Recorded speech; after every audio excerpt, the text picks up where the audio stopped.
Will editing your videos less get you more views? I believe the answer is yes. So in this video, I'm going to show you the new way to edit videos so they pass on maximum value, growing your YouTube channel and business in return. And you're going to love it because it's less work for you and less money to outsource. Now to start, you need to understand that there's a big shift in the editing scene that we're all seeing. The old way was using stock footage, lots of cuts, music, sound effects, templates, basically just adding in as much as possible to enhance the visual experience. But over the past year, I've tested many things with my editor and we've made some interesting discoveries that got me more comments, more views, and more conversions. All in all, it was better for my business. It's a game changer. I'm going to show you my editing system, which has saved me so much time and money. There's only 5 steps. It's super easy. Step 1, just take your footage and load it into the timeline. Then you just chop out all the mistakes and pauses and the bit where you had an existential crisis because you messed up 15 times in a row. Then step number 2 is what's going to prevent your viewers from getting bored, and it's also going to increase your conversions because it helps your audience trust you. Look at your script and just think, what can you remove anything that will get you to the point faster? So what often happens when people do storytelling in YouTube videos,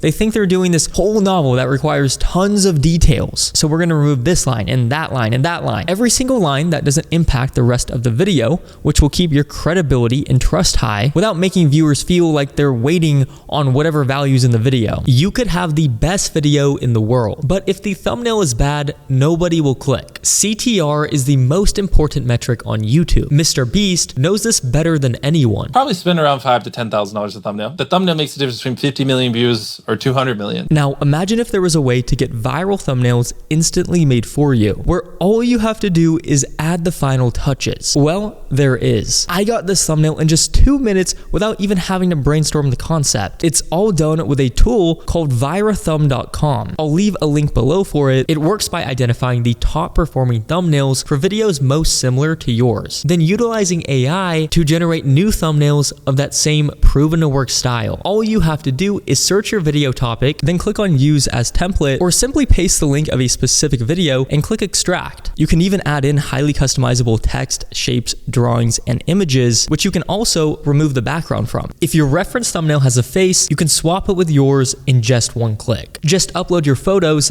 and the advanced AI will handle the rest. Virathumb.com isn't just a one-time hack to get a viral video. It's a tool you use every time you make a thumbnail, so you can get the most amount of views possible with the least amount of work. Take advantage of my exclusive discount code Belmont. Click the link in the description right now to claim this special promotion. Step number 3, now we have to be careful because I used to teach people how to do this, and it's all about this. You see what I did there? That little jump, it kind of gives you a feeling of a second camera angle. But here's the thing, you don't need to do this consistently to retention hack your video. The more sparingly you use this, it can help you land a point. Now, I advise you to cut back on jump cuts a lot. Now, I'm super guilty of this. The better you are on camera, the less cuts you'll need to do, which is so much better for your videos. Now, on to step number 4, but I quickly want to mention that the YouTube Growth Academy is now open. I'm only accepting 100 new students to my signature YouTube program, which shows you the exact method to blow up on YouTube. There's a link in the description for it, along with a free training that I highly recommend you check out. So step number 4 is basically most of my edits now, and it will make a massive impact on your business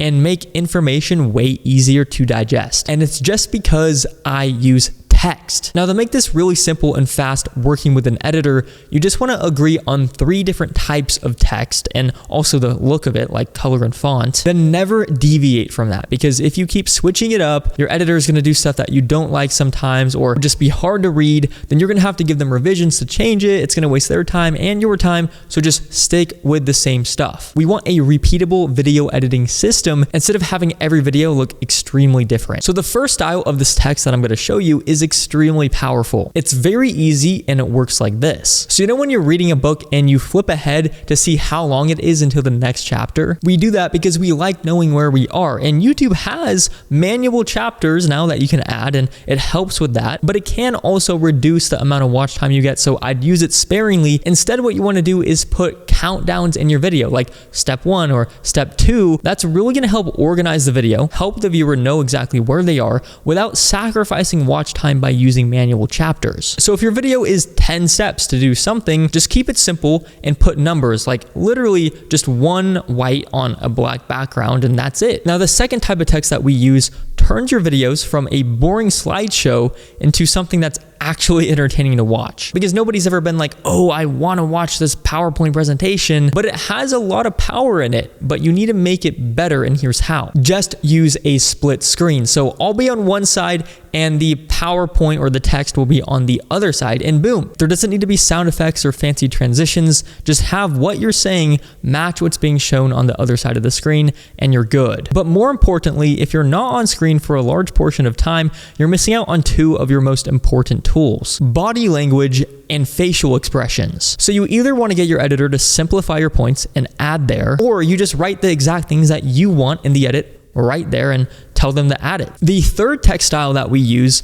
sometimes you have too much text that can fit in just half of the screen. What you don't want to do in the situation is make it overcrowded and hard to read. Nobody likes that. So here's what you're supposed to do. Get rid of the split screen and just pop up somewhere in the corner, or you can be a little circle more on like the side, but you don't want to be the full half the video. You want the main focus to be the information on the screen, but you still get that human element because you're in the corner. You're not losing out on any of that nonverbal communication that makes the video so powerful. But if it gets to the point where you literally can't fit yourself and you need every square inch to get the information on screen, you can remove yourself. Just don't do it for too long. This can actually be a good thing to switch things up, like a pattern interrupt. It's good if you come and go actually, because it's like, whoa, what's happening? Rather than just having yourself on screen for 5 minutes and that's it. The next step is the secret sauce to the scale back edit. This is the thing that's going to give your viewers a light bulb moment and make them convert and be a customer for your business. It's what takes your videos from just feeling like another blog post to something trustworthy and noteworthy that they remember and it sticks with them. This is critical to do if you're selling anything. So if you're a business owner, it's going to explode your sales. There's a few ways to do it, but the first thing is simply by listening to the words that come out of your mouth and think, how can I show this visually in the edit so that people can see the problem that you're solving? But what happens if you can't show that? But what if your problem isn't something you can just point your camera at? Well, the good news is most of the times it will be. But what if your problem isn't something you could just point your camera at? Because the bad news is a lot of times it won't be. The question is, how can I turn this visible problem into something physical? For example, if I'm making a point where I'm over obsessing about how many return viewers you get to your channel every month and how that's not helpful, how you want to show that is to compare your channel to a bucket with a hole in it. And then you fill it up with water, and then the water's just leaking out because all those return viewers you're just not getting back. But if you keep topping up with new water, right, you continue to pour,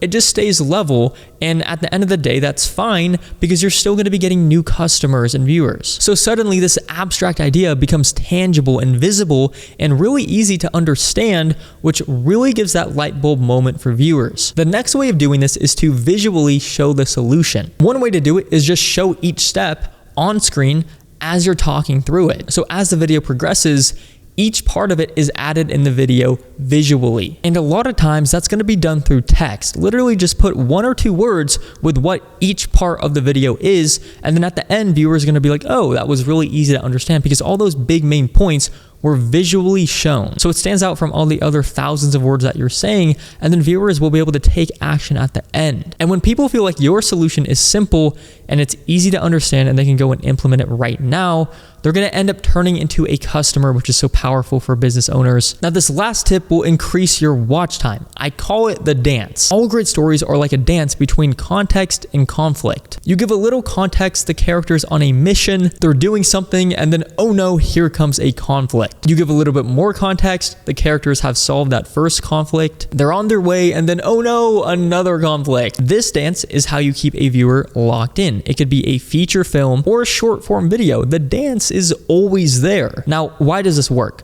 Conflicts create open loops in the brain, and then context helps close those loops. The best explanation I've seen to tactically implement this dance is from Matt Stone and Trey Parker, who created South Park, and they gave a speech at NYU about this. Found out this really simple rule that maybe you guys have all heard before, but it took us a long time to learn it. But we can take these beats, which are basically the beats of your outline, and if the words "and then" belong between those beats, you're f***ed, basically. You got something pretty boring. What should happen between every beat that you've written down is either the word therefore or but, right? So what I'm saying is that you come up with an idea and it's like, okay, this happens, right?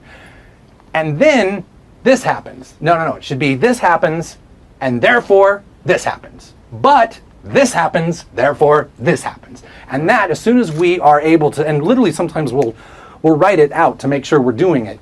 We'll have our beats and we'll say, okay, this happened, but then this happens, and that affects this, and that does to that, and that's why you get a show that feels like, okay, this to that, to this to that, but this, here's the complication, to that. So tactically, it's as simple as using the words but and therefore consistently throughout your script. That will create those open conflict loops. Now let's quickly take a look at a very well-performing short-form video where there are 4 but then conflict loops in the first 30 seconds. Watch this. Something crazy is happening with Stanley Cups. You ever seen one of these? Stanley Cup. Stanley Cup. Stanley Cup, racking up 6.7 billion views. This 40-ounce Stanley Quencher has become the Louis Vuitton of drinkware. It's a status symbol. New releases are selling out in seconds. People are flipping them for hundreds on eBay. Stanley, the company, 10x'd its revenue in 4 years off this single product. But the real question is, how'd they do it? How did Stanley Cups go from a construction worker's thermos to the dream Christmas gift? I got a Stanley! Yeah! It's a wild story. So in 2019, Stanley was actually about to discontinue the cup. But this group of mom bloggers, the Buy Guide, knew they were making a huge mistake. So they cut a special affiliate deal with Stanley to bulk order 5,000 cups with a twist. Stanley had to make them pastel colors. Those 5,000 cups sold out in 5 days and completely changed their philosophy on design. But it gets even better. If you use the framework I shared in this video, you're gonna get way more conversions, more views, and build so much trust with your audience.